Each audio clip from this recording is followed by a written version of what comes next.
Baik mahasiswa sekalian, pada sesi ketiga ini kita akan menguraikan tentang program hidup manusia. Al-Quran sudah menjelaskan, wa ma khalaqtul jinna wal insa illa liya'budun. Tidak aku ciptakan jin dan manusia kecuali hanya untuk mengabdi kepadaku. Oleh karenanya, sama dengan jin, manusia adalah diperintahkan oleh Allah untuk mengabdi kepada Allah Subhanahu wa taala. Berarti Allah sebenarnya membutuhkan manusia. Untuk apa? Untuk mengabdi. Sama halnya kita membutuhkan Allah. Jadi dengan demikian, bukan hanya kita yang butuh Allah, Allah pun membutuhkan kita. Tetapi kalau kita membutuhkan Allah, maka dampaknya adalah untuk kita juga. Tetapi kalau kita membutuhkan orang lain, dampaknya bisa timbal balik. Kenapa si A membutuhkan si B? Karena kebutuhan A ada pada si B. Kebutuhan si B ada pada si A. Maka muncullah saling membutuhkan. Sedangkan ketika Allah membutuhkan kita, keuntungannya adalah untuk kita juga. Allah tidak akan bertambah keagungannya ketika kita taat kepada Allah. Karena Allah sudah maha sempurna. Allah tidak akan berkurang keagungannya ketika kita durhaka atau ingkar kepada Allah. Nah, karenanya kita hanya hidup di dunia ini untuk mengabdi kepada Allah Subhanahu wa taala. Bagaimana program pengabdian itu? Pertama adalah dengan mengenal diri. Man arafa nafsahu faqad arafa rabbah.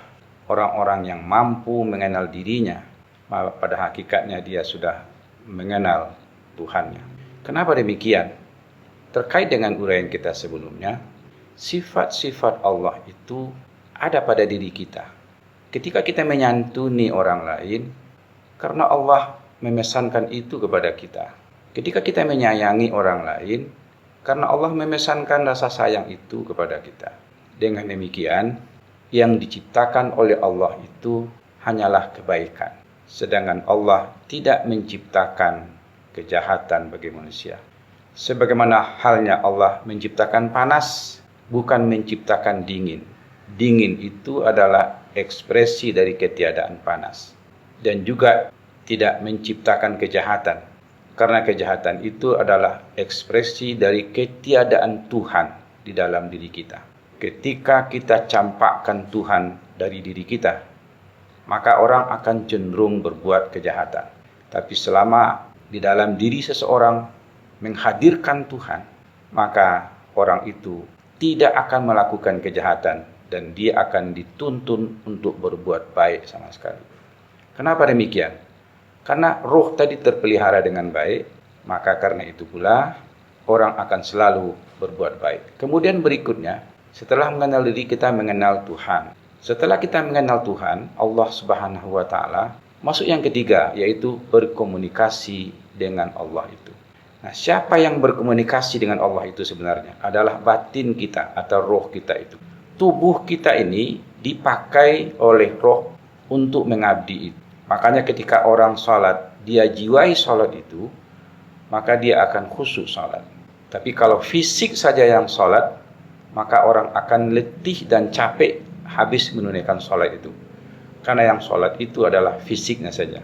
Ketika olahragawan misalnya, pembalap mobil, segala macam, kalau dia menjiwai lomba itu, maka dia akan menikmati. Tapi kalau orang bawa motor, hanya fisiknya yang bawa motor, dan dia tidak jiwai, maka dia akan capek habis mengendarai motor itu. Dan lama baru bisa pandai. Karenanya kekhusyukan itu adalah sesuatu yang kita jiwai. Sesuatu yang kita jiwai. Karena itu yang berkomunikasi dengan Tuhan atau dengan Allah itu adalah jiwa kita sendiri. Bagaimana berkomunikasi dengan Tuhan yang baik? Pertama harus kita jaga jiwa kita tetap bersih. Selama jiwa kita bersih, maka berkomunikasi dengan Allah tidak akan terhambat oleh apapun. Seperti orang-orang sufi melakukan ibadah. Semakin beribadah dia, maka akan semakin nikmat ibadah yang dia lakukan. Baik mahasiswa sekalian, beragama adalah untuk mencari kebenaran. Kebenaran yang hakiki itu ditemukan di dalam agama. Namun demikian, kita sudah memiliki akal dan rasa. Sementara akal dan rasa itu sebenarnya juga adalah menemukan kebenaran juga. Karena itu ada 3 potensi yang kita miliki untuk menemukan kebenaran. Pertama, akal.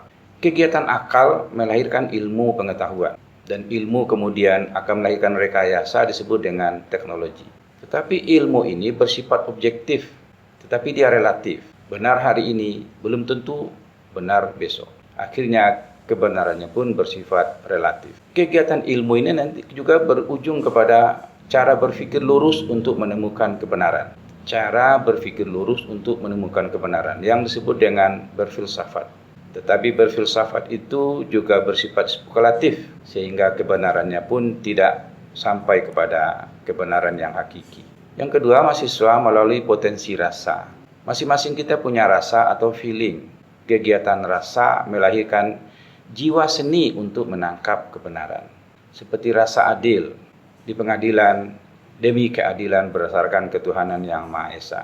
Bukan demi kepastian, tapi demi keadilan berdasarkan ketuhanan yang Maha Esa. Kemudian rasa indah. Indah tidak bisa diukur, tapi bisa dirasakan. Rasa baik, rasa buruk, itu hanya bisa dirasakan, tidak bisa diukur dengan logika.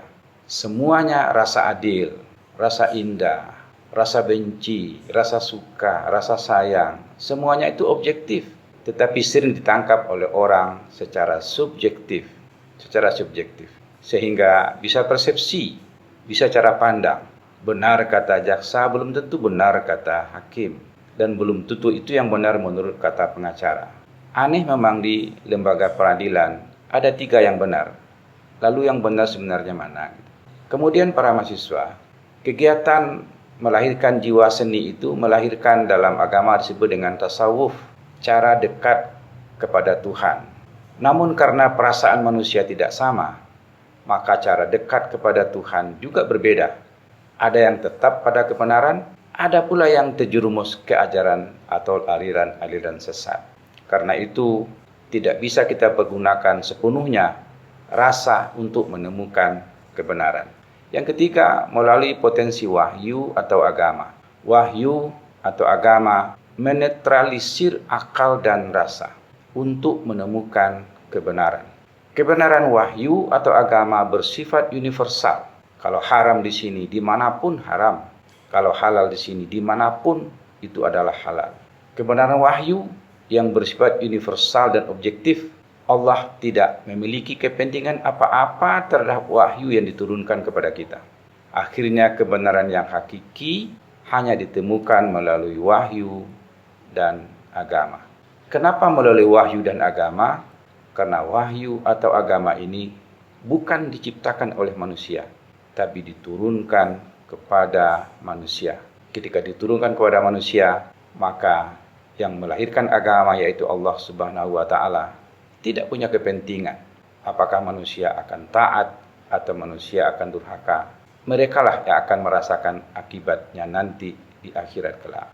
Nah, karena itu ketika kita mulai memiliki rasa indah, pada saat sekarang ini orang sedang memberi bunga, banyak sekali bunga dibeli dengan mahal harganya dan ditanam di depan rumah. Apa yang diharapkan dari bunga itu? Rasa indah, rasa. Ketika seorang perempuan dan laki-laki mengawali masa depannya untuk mencari jodoh, maka muncullah rasa cinta dan rasa sayang antara mereka berdua. Tidak bisa diukur rasa cinta dan sayang itu.